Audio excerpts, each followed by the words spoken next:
Gente, bom dia. Meu nome é Sheila e a partir de agora eu vou dar continuidade à matéria de português de vocês.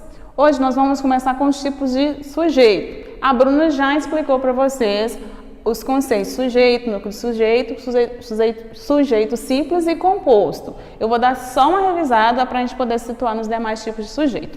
Então, o sujeito é o elemento da oração responsável por realizar ou sofrer uma ação verbal. O núcleo do sujeito é a parte mais importante dentro do sujeito.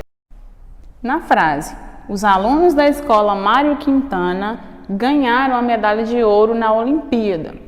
Qual que é o sujeito? Quem ganharam a medalha de ouro na Olimpíada? Os alunos da escola Mário Quintana. Esse é o nosso sujeito. Só que existe uma parte mais importante aqui. Quem realmente ganhou a medalha da Olimpíada? Os alunos. Então, a palavra alunos é o núcleo do meu sujeito, a parte mais importante do sujeito dentro da oração.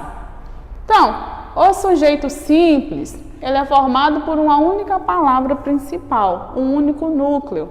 As crianças estão brincando na pracinha. O meu sujeito, as crianças.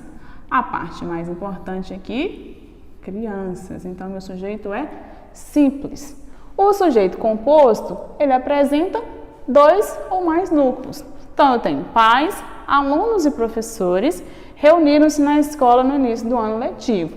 O meu sujeito, pais, alunos e professores. Os três encaixam dentro do meu núcleo, porque todos três são importantes dentro do meu sujeito, ok? O sujeito elíptico, oculto ou ainda desinicial ocorre quando o sujeito não é apresentado de forma clara, mas ainda assim eu posso reconhecer o sujeito por meio do contexto ou da forma verbal. Como estudaremos para a prova sem os livros? O verbo que vai definir meu sujeito está aqui, ó, o verbo estudaremos. Quem estudaremos? Nós. O meu sujeito aqui, a palavrinha nós, mas ele não está escrito, então ele vai se encaixar na categoria oculta. E ainda nós temos o sujeito indeterminado. Diferentemente do sujeito oculto, o sujeito indeterminado, a gente não consegue determinar quem pratica a ação, ou não existe a intenção de revelar. Eu tenho três situações em que o meu sujeito indeterminado pode se encaixar. A oração com o verbo na terceira pessoa do plural, quando diz, roubaram meu carro ontem. Eu não sei, ou eu não quero dizer quem foi que roubou o meu carro. Então, eu vou usar a forma verbal na terceira pessoa do plural. Também posso usar oração com o verbo na terceira pessoa do singular, mas dessa vez seguido da partícula se. Discutiu-se sobre o assunto. Nesse caso, eu não consigo determinar que pessoa fez isso. E o verbo no infinitivo impessoal. Fumar faz mal à saúde.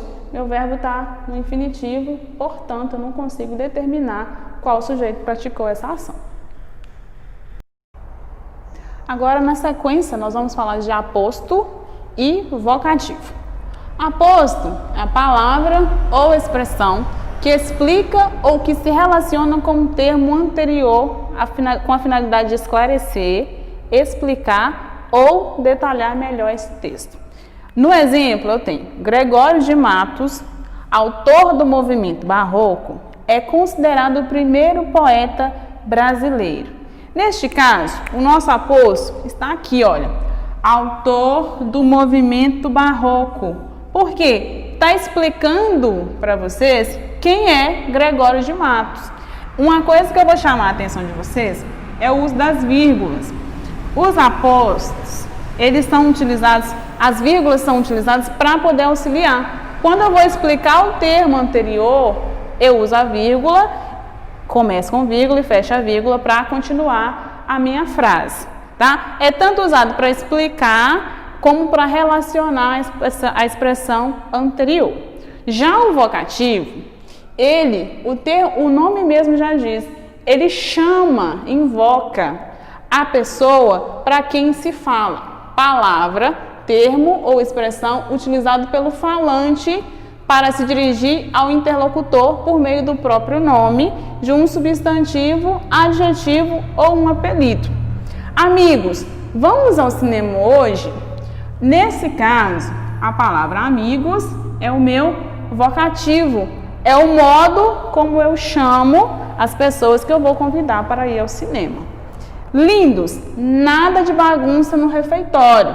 Nesta frase, a minha palavra vocativo é lindos, que é a forma com que a pessoa que está falando chama o pessoal do refeitório, ok? De tarefa, para os alunos do Prata, a página 15, os números 18, 19 e 20 e na página 16, o número 21. Para a turma de Nova Era, a tarefa está na página 12, os mesmos números, 18, 19 e 20, e a página 13, o número 21.